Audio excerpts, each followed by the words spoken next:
Hey friends! So excited to see you again this week.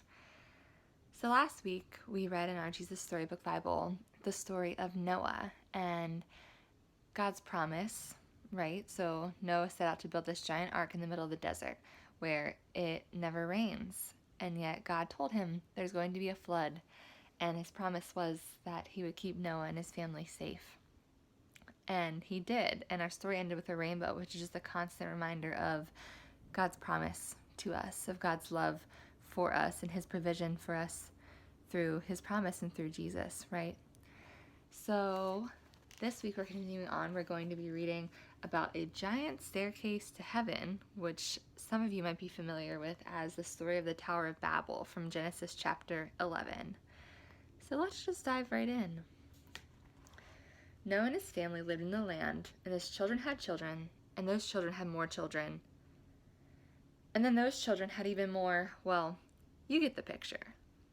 Until there were lots of people on earth once more.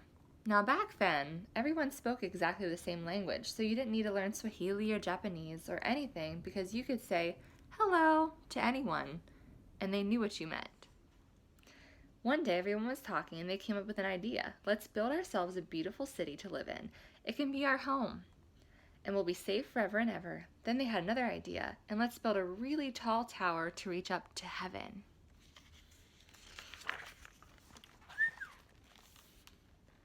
Yes, they said, we'll say, look at us up here, and everyone will look up at us and we'll look down on them. And then we'll know we are something. We'll be like God. We'll be famous and safe and happy, and everything will be all right. So they got to work. Brick by brick, the tower grew higher and higher until it soared above the city, touching the sky. They built stairs in the tower to climb to the top. It was like a giant staircase to heaven.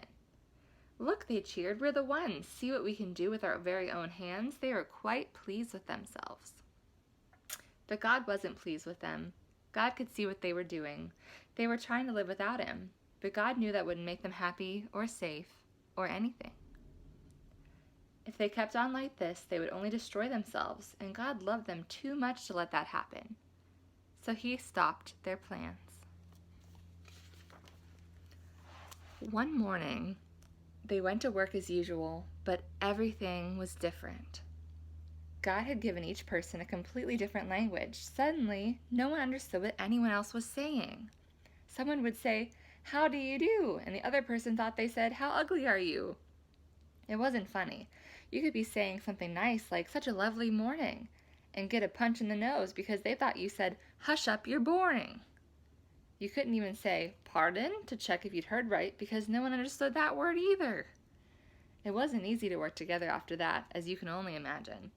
People were always quarreling and fighting and getting in a dreadful muddle and becoming grumpier and grumpier until at last they were all too cross to keep on building, and they just had to stop. After that, people scattered all over the world, which is how we ended up with so many different languages to this day. You see, God knew, however high they reached, however hard they tried, people could never get back to heaven by themselves. People didn't need a staircase. They needed a rescuer, because the way back to heaven wasn't a staircase, it was a person. People could never reach up to heaven, so heaven would have to come down to them, and one day it would.